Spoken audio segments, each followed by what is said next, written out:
శ్రీమతే రామానుజాయ నమః. నేటి మంచి మాటలో అందరిలో నారాయణుడు అదేంటో తెలుసుకుందాం.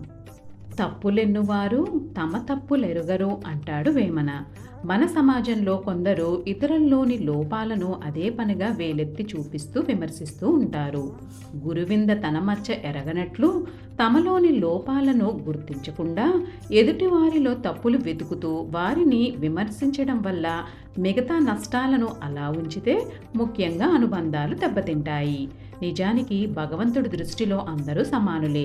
లోపాలు దోషాలు ఉన్నంత మాత్రాన సాటివారిని తక్కువగా చూడకూడదు. రూప భేదాలు భౌతికమైన దేహానికే గాని మనసులకు లేవు. ప్రతి ప్రాణి హృదయంలో ఆ పరమాత్మ కొలువై ఉంటాడు. అందుకే ఈ సృష్టిలో ప్రతి జీవిని ప్రేమించాలి.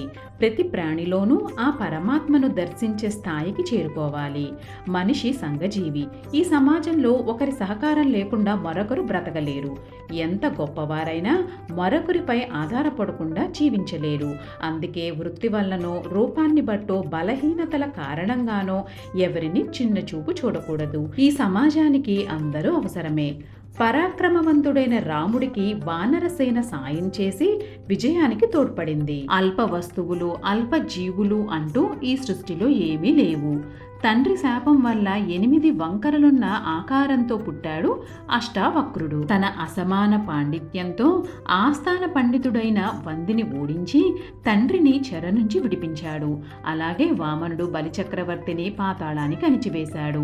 అధికారం ధనం అందం వీటి వల్ల మనిషికి కీర్తి ప్రతిష్టలు లభించవు.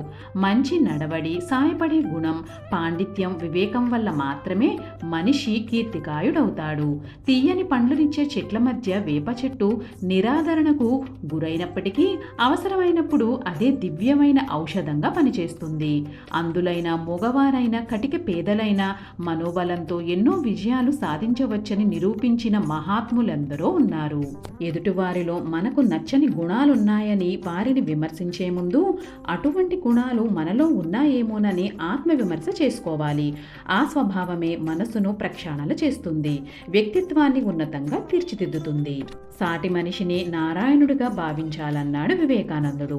సర్వ ప్రాణుల్లోనూ తనను చూడగలిగిన వాడే తనకు ప్రీతిపాత్రుడని శ్రీకృష్ణుడు చెప్పాడు. సర్వసమభావనతో అందరినీ ప్రేమించేవాళ్లే ప్రజల మనుషులుగా ఎదుగుతారు, లోక కళ్యాణం కోసం పాటుపడతారు.